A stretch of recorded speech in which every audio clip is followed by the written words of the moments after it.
नमस्कार मित्रों, आपने देखा होगा कि SIPRI Stockholm peace research centre जिसको कहते हैं उसकी ओर से एक रिपोर्ट आई है जिसमें यह कहा गया है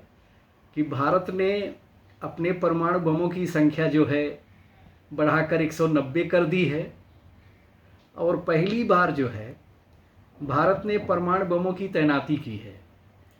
तो लोग यह जानना चाहते हैं कि अगर ऐसा है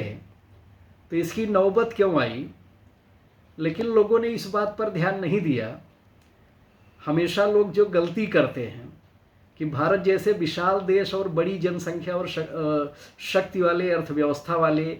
और सैन्य शक्ति वाले देश की तुलना जो पाकिस्तान से करते हैं वह सही नहीं है। बहुत कम लोगों ने ध्यान दिया होगा कि 2020 तक चीन के पास केवल 300 परमाणु बम थे, जो अब बढ़ करके 600 परमाणु बम हो गए हैं और उसका लक्ष्य है कि 2030 तक 1000 परमाणु बम उसके पास हों। तो इस कारण से भारत को भी अपने परमाणु हथियारों में बढ़ोतरी करनी पड़ रही है। जहाँ तक तैनाती का सवाल है, भारत सरकार ने अभी सिप्री की रिपोर्ट पर आधिकारिक रूप से कुछ कहा नहीं है। वह सत्य है कि सत्य नहीं है, क्योंकि सुरक्षा कारणों से बहुत सारी चीज़ें बतानी ठीक भी नहीं हैं। लेकिन तैनाती का मतलब यही है कि कोई भी देश, वो चाहे पाकिस्तान हो, चीन हो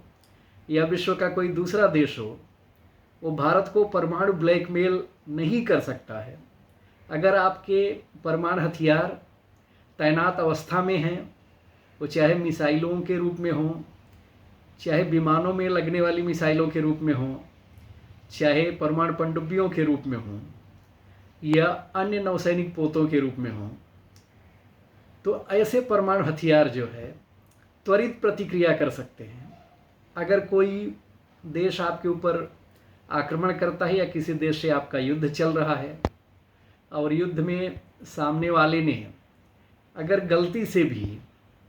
भारत पर परमाणु हमला करने की ज़रूरत की, तो उसकी प्रतिक्रिया करने में भारत अब देर नहीं करेगा। परमाणु हथियारों की तैनाती का यही अर्थ है कि हमारी प्रतिक्रिया भी तुरंत होगी, त्वरित प्रतिक्रिया होगी। ऐसी स्थिति में जो भारत के शत्रु हैं वे लगातार हमसे डरेंगे, भयभीत रहेंगे और उनको यह ध्यान में रखना पड़ेगा कि भारत अब वह देश नहीं है जो हर प्रकार के आतंक को बर्दाश्त करता था, हर प्रकार के अत्याचार को बर्दाश्त करता था। अब भारत नया भारत है जो हर प्रकार की चुनौतियों का सामना करता है, उसको मुंहतोड़ जवाब देता है और अगर कोई छेड़ता है तो उसे छोड़ता नहीं है, और कोई आतंकी हमला करवाता है तो उसके घर में घुस करके मारता भी है। तो इस दृश्य से आप देखेंगे कि भारत अपनी सैन्य तैयारी को अत्यधिक आधुनिक भी बना रहा है, उत्तरोत्तर उसमें वृद्धि भी कर रहा है और लगातार अपनी तैयारियों को तत्परता की स्थिति में रखा जा रहा है कि जैसी चुनौती आएगी हम उस प्रकार की चुनौती का सामना करने के लिए सदैव सतर्क हैं, सक्षम हैं, समर्थ हैं। इसलिए अगर इस दिशा में भी, परमाणु हथियारों की दिशा में भी